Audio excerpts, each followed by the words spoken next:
कि जब जब घर को तोड़ा है, जब जब महागठबंधन को तोड़ा है, उसका दुष्परिणाम महागठबंधन के दोनों घटक दल कांग्रेस और आरजेडी दोनों ने झेला है, लेकिन सर्वाधिक आरजेडी ने झेला है कि 2009 में तोड़ा, फिर दिल्ली की सत्ता उनको नसीब नहीं हुआ, 2010 में तोड़ा, विपक्ष के नेता नसीब नहीं हुआ, और 15 में कांग्रेस साथ आई तो आरजेडी सबसे बड़ी पार्टी। नमस्कार, आप देख रहे हैं लाइव सिटीज और आपके साथ मैं हूं वसीम खान। इस वक्त हमारे साथ कांग्रेस के मुख्य प्रवक्ता राजेश राठौर जी हैं। देखिए, 24 सीटों पर एमएलसी का बिहार में चुनाव होना है। ऐसे में महागठबंधन एक बार फिर से टूटता बिखरता दिखाई दे रहा है साफ साफ, क्योंकि कांग्रेस ने भी 24 सीटों पर अपने पहलवानों को उतारने की बात कह दी है और दूसरे तरफ राजद भी। ठीक है राजेश राठौर जी, महागठबंधन तो टूट गया। नहीं, महागठबंधन टूट गया, अब महागठबंधन है। इससे ज्यादा महत्वपूर्ण रखता है कि जनता के दिलों में कौन है।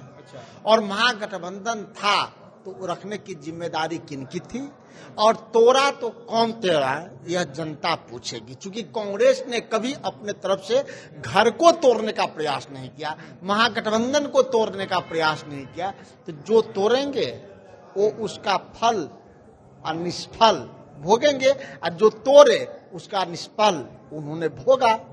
पर आप लोग बहुत कोशिश कर रहे थे कि महागठबंधन एक साथ एकजुटता के साथ लड़े, 5 से 6 सीटों की बात कर रहे थे, मगर 5-6 सीट योग भी राजद ने आप लोगों को नहीं समझा। देखिए, सीटों की संख्या नहीं है। एक घर में अगर 10 भाई होता है तो सब भाई बराबर कमाए, इसका जरूरी नहीं है। सब भाई एक समान कमाए जरूरी नहीं, लेकिन खाना सब एक समान खाता है।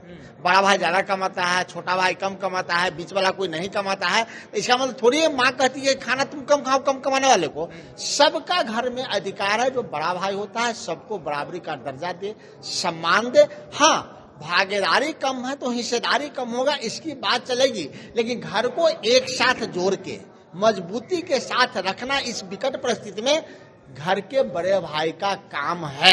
लेकिन बड़े भाई बीच में इसमें असफल रहे, और असफलता का दुष्परिणाम उन्होंने देखा है कि जब जब घर को तोड़ा है, जब जब महागठबंधन को तोड़ा है, उसका दुष्परिणाम महागठबंधन के दोनों घटक दल कांग्रेस और आरजेडी दोनों ने झेला है, लेकिन सर्वाधिक आरजेडी ने झेला है कि 2009 में तोड़ा, फिर दिल्ली की सत्ता उनको नसीब नहीं हुआ, 2010 में तोड़ा, विपक्ष के नेता नसीब नहीं हुआ, और 15 में कांग्रेस साथ आई तो आरजेडी सबसे बड़ी पार्टी हुई। नीतीश कुमार पलटी भी मार दिए, बावजूद 2020 में कांग्रेस साथ रहा तो आरजेडी नंबर 1 की पार्टी और तेजस्वी यादव नंबर 1 के नेता रहे। अगर जेडीयू और भारतीय जनता पार्टी बेईमानी नहीं की होती, तंत्र का दुरुपयोग नहीं किया होता, चुनाव आयोग का दुरुपयोग नहीं किया होता, बेईमानी नहीं की होती, तो आज तेजस्वी यादव तो हमारे सीएम होते। ये समझना आरजेडी को जरूरी है कि कांग्रेस उनके लिए, उनके राजनीतिक जीवन के लिए कांग्रेस कितना महत्वपूर्ण है।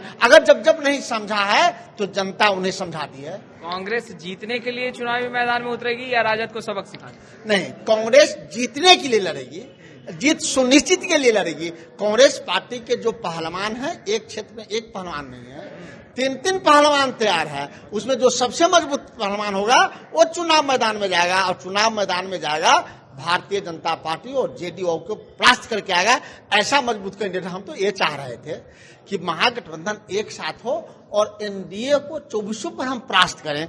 चूंकि जब जब हम दोनों अलग हुए हैं उसका लाभ एनडीए को हुआ है। इस बार भी थोड़ा बहुत एनडीए जीतेगा, वो महागठबंधन के टूट के कारण। अगर एकजुट रहे तो 24 सीट पे महागठबंधन की जीत सुनिश्चित होगी।